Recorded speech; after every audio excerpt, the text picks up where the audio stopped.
जब किसी भूखे शिकारी की नजर कोई खाने लायक चीज पर आती है तो वो उसे पकड़ने की कोशिश करता है, लेकिन वो हमेशा अपने शिकार का पता लगाने के उन्हीं इंद्रियों का इस्तेमाल नहीं करते। बहुत कुछ वहां के कुदरती माहौल पर भी निर्भर करता है।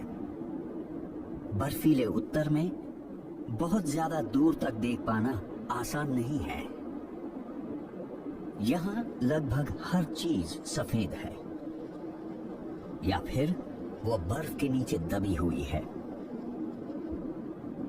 यहाँ सूंघने की काबिलियत सबसे ज्यादा कम आती है और उत्तर दिशा में बढ़ते हुए पोलर बेयर उसी का इस्तेमाल करते हैं, शायद अपने दिमाग में किसी सील की याद लिए। ये शब्दों में तो नहीं सोच सकता, पर इसका दिमाग अलग अलग आवाजों, गंध और आकृतियों को याद रख सकता है। अपनी सूंघने की काबिलियत से इसने पता लगा लिया है कि यहाँ पास ही लेमिंग्स हैं। ये उनके खोदने की आवाज भी सुन सकता है, पर उन्हें देख बिल्कुल नहीं सकता।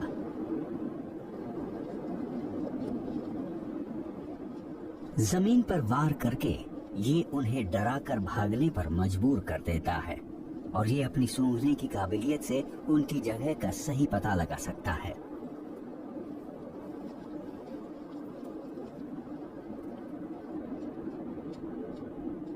लोमड़ियां भी पोलर बेयर्स जैसी खूबियों का इस्तेमाल करती हैं, पर उनसे बेहतर।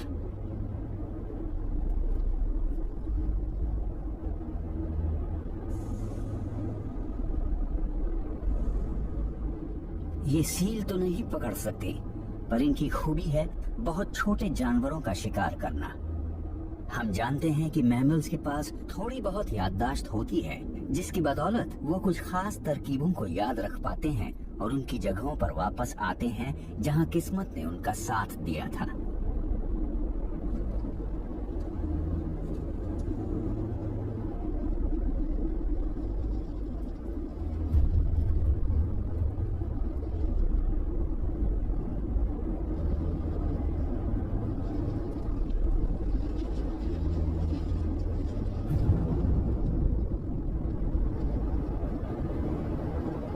ये जानवर तब भी शिकार करता है जब ये भूखा नहीं होता।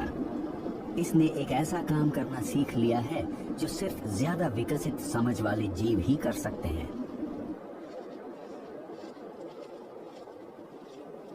इसने खाना जमा करना सीख लिया है। जब ये भूखी नहीं होती तो लोमड़ियां अपने शिकार किए हुए लेमिंग्स को छिपा देती हैं ताकि जरूरत पड़ने पर उन्हें निकाल सके। ये समझदारी की वो निशानी है जिसकी बदौलत हमें सबसे होनहार जानवरों के सोचने के तरीके को समझने में मदद मिल सकती है।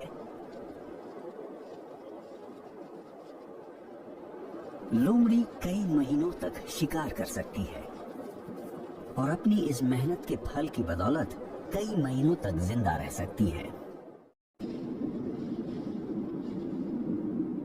भालू लोमड़ियों से कम समझदार नहीं होते, बस उनकी जरूरतें वैसी नहीं होती।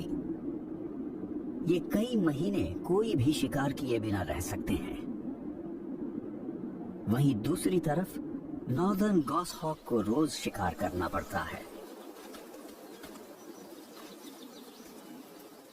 ये प्रजाति सदा हरे भरे पेड़ों में घोंसले बनाती हैं, पर इन्हें पतझड़ वाले पेड़ों के जंगलों में शिकार करना पसंद है क्योंकि ये ज्यादा दूर तक देख पाते हैं और साथ ही प्रजनन के मौसम में इन्हें एक दिन में कई बार शिकार करना पड़ता है।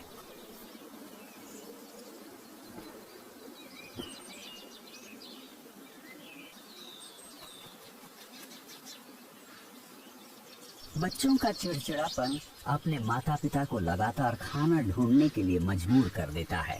ये जिम्मेदारी का एहसास नहीं है जो इन्हें मजबूर करता है, बल्कि इनकी फितरत है।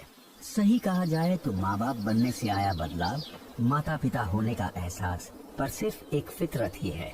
समय के साथ वयस्क गॉसहॉक इसमें माहिर हो जाते हैं और हर बार अंडों से बच्चे निकलने पर और अच्छे माँ बाप बन जाते हैं।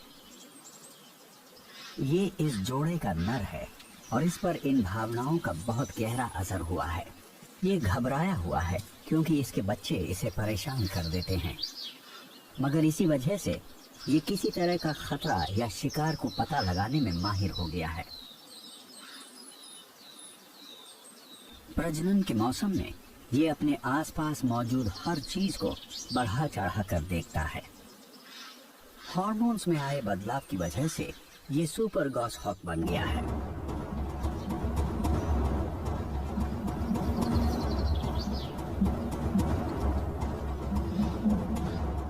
जंगल में कोई और शिकारी पक्षी इसकी तरह उड़ान नहीं भर सकता। ये अपने पंखों को चोट पहुंचाए बिना टहनियों के बीच से उड़ान भरता है, क्योंकि ये लकड़ी की इस भूल भुलैया के चप्पे चप्पे से अच्छी तरह वाकिफ है जहां ये शिकार कर रहा है।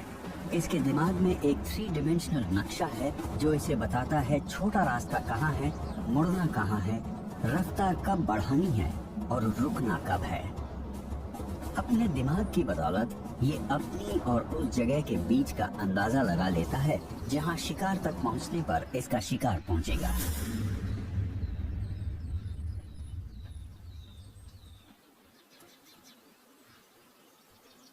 गॉसहॉक्स हमेशा तेजी से शिकार करते हैं और उनकी सबसे बड़ी काबिलियत है हमला करते हुए ऐन मौके पर अपनी रफ्तार बढ़ा लेना।